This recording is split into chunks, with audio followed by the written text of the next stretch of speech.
So we've been waiting for your dad to come out. I know. You keep thinking any minute. I know. Yeah. Honestly, this process has been absolutely insane, and I'm just so grateful that I'm going to leave here with my dad. My brother Grayson is there to pick up my mom, so he's waiting. President Trump signed the pardons, I think at around 3 p.m. this afternoon. And it's all due to President Trump, Alice Johnson, Ed Martin, all of them. They have truly just shown up, and they've looked at this case with a fine-tooth comb, and they've seen the corruption. And for many people that may not understand why this pardon is happening, there were Fourth Amendment violations. They accused my family of terrorism just to run a financial report. There were Brady violations. I mean, you name it, it was done in our case. They had my father's face on a dartboard, and that right there is not justice. So I'm ecstatic. President Trump's order that I got states, let me read it. I hereby designate, direct, and empower the Attorney General as my representative to sign the grant of clemency to the person named. I hereby designate, direct, and empower the acting director of the Federal Bureau of Prisons as my representative to immediately release the person. So he is to be immediately released, and I hope that the prison is going to do that shortly.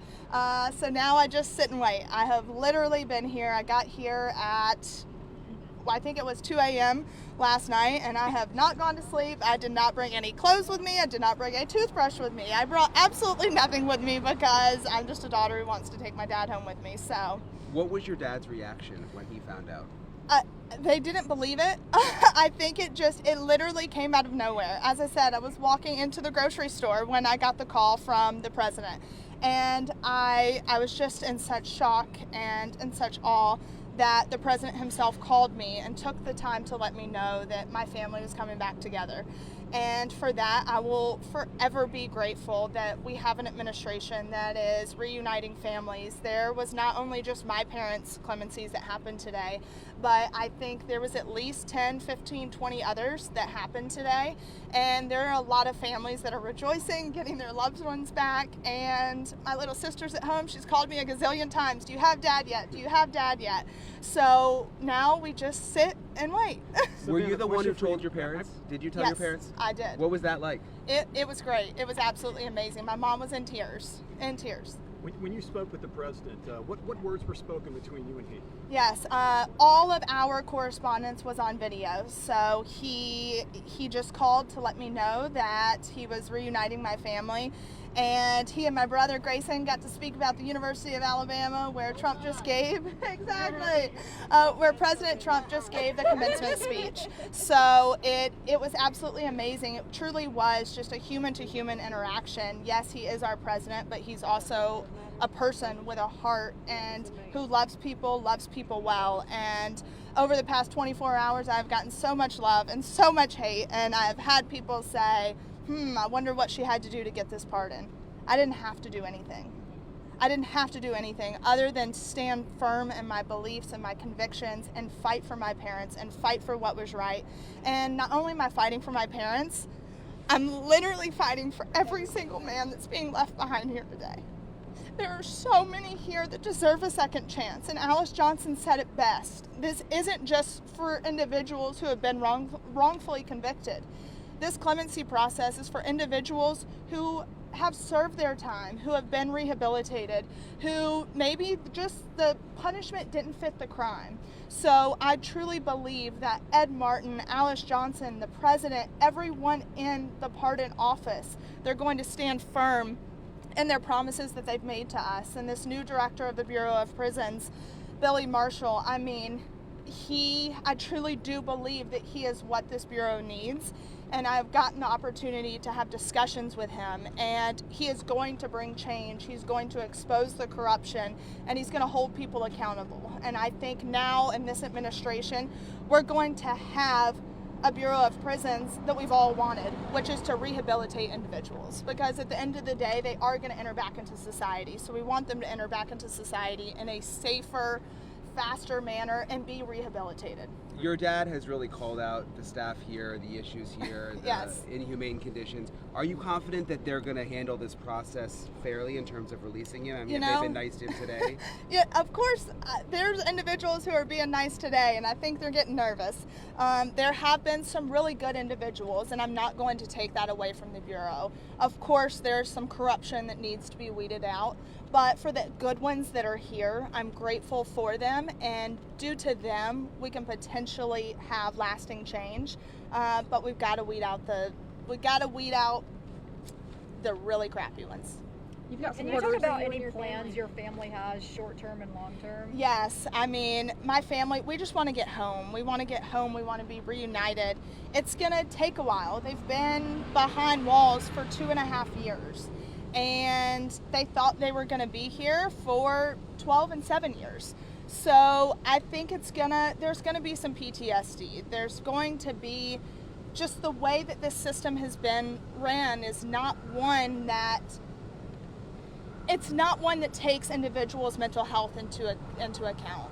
So it's going to be a journey, but honestly, with God on our side and with the support system that we have, I have a feeling that God is going to repay us tenfold. What's it mean seeing the supporters out here just waiting for your dad to get out? Yes, I'll wait till this truck goes by. Thank you. We appreciate it. So there's always a chance. Right, there's always. Honestly, I think for all the individuals that are here that have supported my family, thank you. Oh, we're so happy. Thank you. Just the people that have shown up here today. I know there's people at my mom's place. There's people with Trump flags flying. I mean, this president has given people hope in a future, hope in a brighter future, not just, as people like to say, for the wealthy or the people who have campaigned for him. He is truly giving everyone a chance at a better life, and for that, I will forever be grateful. Savannah, this is very early to ask, but people online are really wanting to know, any idea that your family might return to the screen again? Yes. We have a new show coming out on Lifetime, and it will document all of these things. And we're excited. It's all God. We literally could not have done it. It's all God and President Trump at this point. So, yes. When was the last time your parents have spoken to each other? My parents have not spoken to each other, heard each other's voices, or seen each other in the past 2.5 years. It has been extremely difficult. Their 29th wedding anniversary was on May 25th.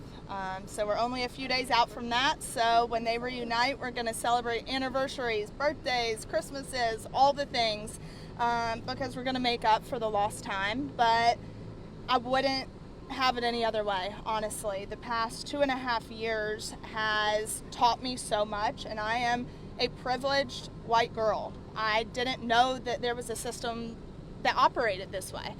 And my parents going to prison, I thank God for it, because it opened my eyes to something so much greater than ourselves. And it opened my eyes to the men and women that are in this system that need people to fight for them. And this doesn't just stop with my family. I'm going to get my parents home, and I will be back in D.C., and I will continue to fight for these men and women and reforms, and especially for women in the system. We need more bills in front of Congress, and we need to make sure that these individuals are rehabilitated and we're giving them proper tools to succeed, because right now we just aren't. What do you anticipate the process being like when you go in there? I think they're ready to throw him out at this point. So I don't think it'll be too difficult. I think they're ready to throw him out and get him out, because we have exposed a lot of corruption, and I will continue to do so. And like I said, we have Billy Marshall, who wants the corruption being exposed. He inherited a broken system. Colette Peters, will you step over there for me just for a minute? Thank you. Colette Peters, she destroyed this system. She did absolutely nothing to help the system. And I thought finally we had a woman in power. A woman was gonna do something, because we as women can accomplish a hell of a lot more than a man can, in my opinion. So nothing's more powerful than a pissed off woman, a pissed off mom, a pissed off daughter. And that's what got me to where I'm at. So Billy Marshall, I hope he and Josh Smith are going to change the system, and I believe they will. I know they will. And like I said, Alice Johnson is a force to be reckoned with. At 70 years old, she is the story that it doesn't matter how old you are, it doesn't matter what cards you've been dealt. She is now working in the White House at 70 years old, and she was pardoned by President Trump, and she wants to see as many people out as she possibly can. She wants to give people a second chance. Alice Johnson is changing lives, and these men in here can change lives just like Alice Johnson can if they get out and they do right and they're rehabilitated. Yep. Great. Awesome. Thank you, Well, Savannah. thank you Thank guys you. so much, Thank you. and